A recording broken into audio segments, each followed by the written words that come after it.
Машатта енді мен күйеуімнің классасының, яғни қызы, кішкентай қызы 1,5 жастағы қыз суға ағып кетті деген. Енді қазір жаңалықтарға да шығып жатыр. Бүгін 3-ші күн әлі табылмай жатыр. Тек қана аяқ киімі табылды деп жатыр. И соның қазір мен видеоны қарап отырмын да, видеоның астында көп ата-аналар, апалар, әжелер жазғанда, шешесі қайда қарап жүр, осы кезде балаға қарамай ма деп, барлығын келінге аударудың қажеті жоқ. Мен мынандай менталитетті жек көремін. Келін келді, барлығын келін істесін, осы уақытқа дейін келін келмей тұрып, сол үйде посуда жуылмаған, үй жиналмаған, кір жуылмаған, барлық, например, жұмыс шаруа істелмеген дейді. Ол келін келмей жатты, ол жұмыс істелінген. Барлығын келінге аударудың қажеті жоқ. Шынымды айтсам, мен өзімнің оңтүстігім жақтағы менталитетті шынымен жек көрем бар ғой. Жек көрем дегенде, мен Құдайға шүкір, менің отбасымда, менің енемде, менің қайын жұртымда, яғни ондай емес та, қайын жұртым ондай емес, барлығы маған көмектеседі, мен жанымнан табылады. Жұмыс істесек те біргелесіп жасаймыз. Ал кейбір отбасыларды мен көріп жатам, барлығын келін жасау керек, ананы келін жасау керек, көңілін келін табу керек, келін сыпыру керек, келін азанда тұру керек, қонақтарды күту керек, көңілінен шығу керек. Жұмыстың барлығы келінде, баланы да кім қарау керек, келін қарау керек. Сонда келіннің жеке өмірі жоқтай. Қазір мына жеріме тығылып отыр да, ал қазір баласы суға ағып кеткен ананың жүрегі қазір қалай қанжылап жатыр. Ол енді өмір бойына өзінің кінәлі сезінеді. Мен неге қарамадым деп. Ал сол, например, да, жазып жатқан әйелдер ойланбай ма, анасы просто так жіберіп қойды ма деп. Ертең ана үйіндегі жұмысын жасамаса да, анжақтағы басқа енелері болсын, қайнап келері болсын, айтып шығады. Жасамайсың ба, ананы істемейсің ба, мынаны істемейсің ба, бала өзімен ойнап жүре береді ғой, кішкентай. Сондайға жаным шығады, баласына да қарасын, өзіне көңіл бөлсін, баласына көңіл бөлсін. Ол итаки үй жиналады, ол қашып кетпейді үй. Или болмаса ана келін үйден қашып кетпейді. Например, да, жаным келе шын айтағанда, жаман ашу үстінде отырмын да, прям ана әйелдің ішіндегі жан дүниесін түсініп отырмын, потому что мен өзімнің қазір баламды ұйықтатып отырып, мынандай кішкентай бала өзім енді алғаш рет ана болып отырғаннан кейін барып қатты андай қазір бірдеңе болып қалса да, қақалып қалса да жүрегім ауырып кетеді. Ал қазір ана әйел қазір қандай чувствода отқанын прям не могу бар ғой.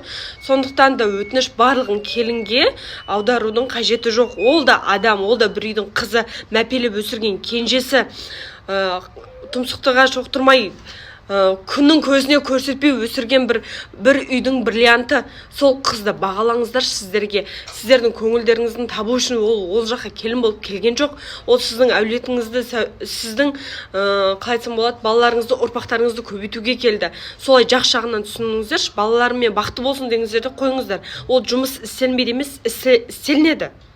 Қызымды ұйықтатып қойып жай сөйлеп отырмын. Қазір киімдер реттестіріп жатырмын. Өткенде айтып едім ғой, ата-енемнің, күйеуімнің ауылына барамыз деп, мен бірінші рет баратырмын. Бірінші рет көрейін деп жатырмын деген сияқты. Енді өзімде ауылдың вайбын сезінбегеніме, көрмегеніме өте көп болды. Сол Нарынқолдың Текес деген ауылына барамыз. Өткенде мен айтқан кезде көп әйелдерімді жазыпты. Қазір сол жақтан да қарайтын оқырмандарым бар екен. Сол берса ертең емес, енді точнее бүгін таңда Алла қаласа жолға шығамыз. Сол ертең баратын жерлер бар, сол жақта қонақ деген сияқты. Возможность болып жатса, сиыр сауу деген сияқты ауылға қатысты нәрселермен бөлсем, есімде қалған, көрген, білген деген сияқты. Сол, пока дайындалып жатырмыз. Ауылға мінесен жеттік. Таң сағат 5-те тұрғанбыз, 6-та жолға шығып кеттік. 3,5 сағатта кетті ғой жолға.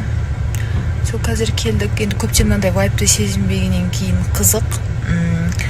Папам жақтар балалары үлкен ас беріп жатыр екен. Bir жағынан атамдар жаңа үйге көшіп жатыр, үлкен үйге кіріп жатыр. Соған бір жағынан құттықтап, соған келдік. Қазір бешбармақ па, ет келді ау деймін. Сол қазір ішке кірейін деп күтіп отырмыз. Дочам ұйықтап жатыр. Сол, одан кейін үйге барғаннан кейін, үйге дегенде осы жақтағы үйге барғаннан кейін бір не бар еді ғой, андай салт дәстүр ма, білмеймін, ырым ба, шөберенің қолынан май жалау деген. Мен енді тфай папамның папасы 100 жаста, ол кісіге енді айылына шөбере болады ғой. Сол кісінің жолын берсін, сол кісінің жасын берсін деп жаңағыдай май жалатайын деп жатырмыз. Құттықтарыңызға біз бүгін отбасымызбен туған жеріме Текеске келдік. Нарынқол Текес деген жер міне. Бәрекелді. Кіріп келе жатырмыз. Таңғы 6-да шыққан болатымыз үйден. Келіншегім бар, мамам бар, әжеміз бар, яқта папам бар. Сонымен міне кіріп келе жатырмыз ал. Бәрекелді. Стористер сап отыратын боламын. Біздің Нарынқолдан, Текестен, Ошақтан оқырмандарымыз болса, жазып отырыңыздар. Ата билеп келсеш, билеп ата. Әне 95-ке келді. Менің мүсілім атам. Ай, тура мен осы кісі сияқтымын.